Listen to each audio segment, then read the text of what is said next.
tumakas sa city stress at maranasan ng fresh air at wide open spaces? Trip niyo bang mag-relax, explore at mag-bonding with family and friends?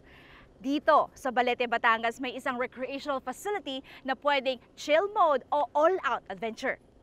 Ako si Sheila Salaysay and let's embrace outdoors dito sa Sports Trip.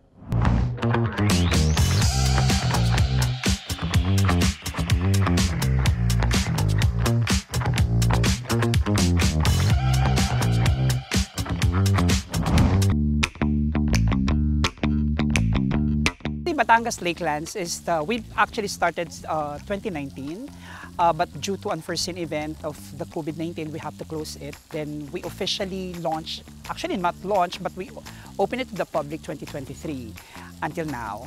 And soon we're going to open more attraction to serve more people. One of the highlights of Batangas Lakelands is that we have this zip line, a two-way zip line, in and out. Then we have also the archery, the biking. We also have this horse ride. Then we have also the airsoft, the gel blaster. We have the go-karting for the kids as well. And the incoming, we're going to have the kids zone, where we're going to feature a lot of activities inside the kids zone. Speaking of the water activities, it's not inside the Batangas Lakelands, but it's on another property, which is we call Amore. We have the yacht there. We also have the heli adventure, the heli tour, what we call that. Every quarter, we're doing the heli tour. The advantage of Batangas Lakelands is that we feature lifestyle here, an active lifestyle. As much as possible, we want every guest to walk around, to roam around, not just sit here. Our relaxing thing here is that you mingle with the nature. You really have to inhale and breathe fresh air from Batangas Lakelands. Sa dami ng mga activities na pwedeng gawin dito, hindi namin alam kung ano ang uunahin.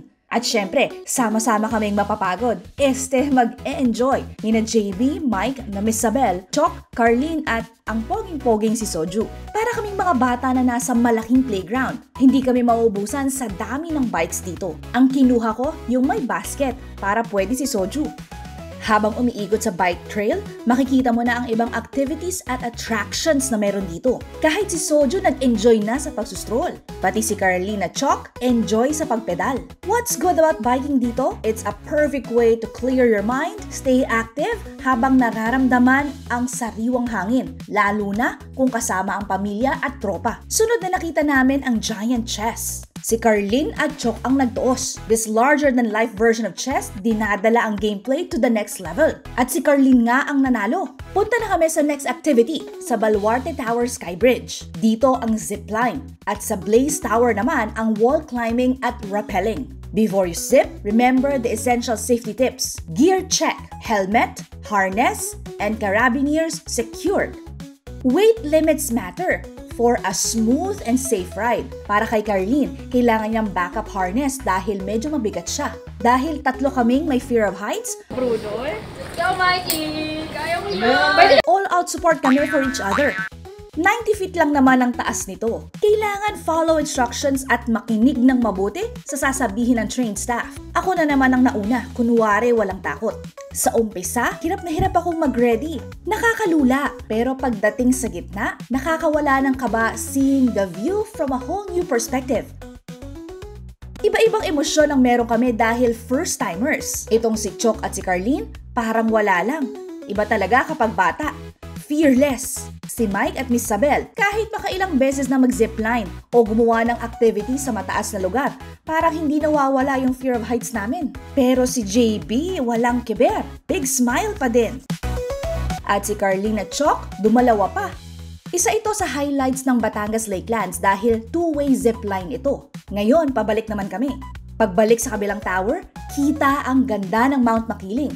Ang sarap pa ng hangin. Sabi nila challenging daw talaga kapag pabalik. Una, dahil sa direksyon ng hangin. At pangalawa, sa bigat nung nagsizipline tulad ni Mike at Miss Sabel. Huminto sila sa gitna, kaya kailangan sunduin sila ng staff para maibalik sa dulo. Smooth ride naman si JB. Lahat kami ay nag-enjoy at na-appreciate ang view. Dito sa Blaze, masusubukan ang strength ng legs at arms namin. Rappelling ang sunod. Another activity to face the heights like a pro. Pababa sa wall, isa lang ang iniisip ko, don't look down. At nagawa ko naman siya. Siyempre, ganun din sila JB, Mike at si Chok. Hindi papatalo yan. Pagod yarn? Hindi pa tayo tapos sa wall ha. Wall climbing naman. Sa lahat ng activities dito, hindi nawawala ang safety reminders. May belayer naman at ginaguide ng staff kung saan pwede tumapak paakyat. Ang wall climbing, parang puzzle yan.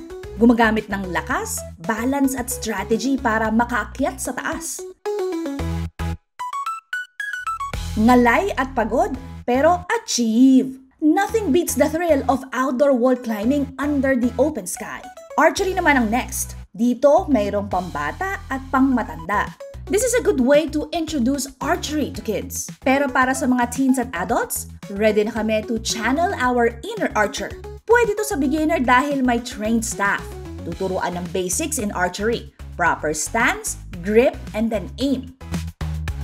At syempre, kailangan ng safety gear. Another first for Chok, Carlene, at Mike. Kaya hindi magiging madali ang makabullseye. Challenge si Chok at Carlene dito. Iba din ang patience nitong tatlo. Talaga namang masusubukan ng pasensya dahil ang archery kailangan ng concentration at control. Airsoft naman tayo. Ang ginagamit dito ay replica ng mga tunay na baril. Si Coach Andres ang nag-brief at nagbibigay ng reminders. Kahit nasubukan ko na ang firing at tactical shooting before, this feels always the first time. Si Coach Andres ang nagturo ng basics, working on form and control while shooting from a standing position. Don't rush. Slow, smooth movements for better accuracy. Bukod sa mga ginawa naming activities, madami pa sila ditong mai-offer. They also hold concerts, team buildings, company family days, business conferences, birthday parties at kung ano-ano pa. Kaya naman thankful ako sa mga ganitong opportunity dahil nagiging bonding moments namin to with my girls and with Soju. Dito, ang outdoor activities provide a refreshing break from your daily routines. At ang tanawin, it connects you with nature and relieves your stress. So ano, next week ulit. Sama na dahil dito sa sports trip, ano man o saan man, G na G tayo.